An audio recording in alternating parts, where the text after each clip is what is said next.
చాలా మంది వైఎస్ఆర్సీపీలో అంబటి రాంబాబు కులం పెట్టి హైలైట్ చేస్తున్నారు. నేరాలు చేసే వాళ్ళకి, ఘోరాలు చేసే వాళ్ళకి, మానభంగాలు చేసే వాళ్ళకి, మర్డర్లు చేసే వాళ్ళకి కులం చూడరు.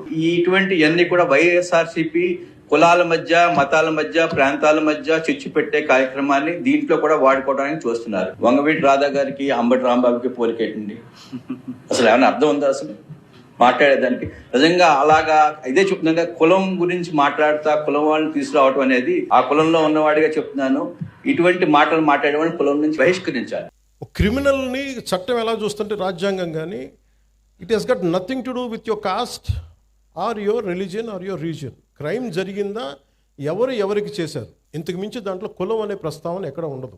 This is what fundamental constitutional law or criminal law చెప్పేది. కానీ మీరు ముఖ్యంగా యూత్కి చెప్తా ఉన్నాను, పెద్దలకు కూడా, మీరు కులాల పరిధిలో నుంచి, మీరు కుల కోణాల నుంచి మటుకు క్రిమినల్స్ని చూడకండి. క్రిమినల్కి కులం ఉండదు సార్.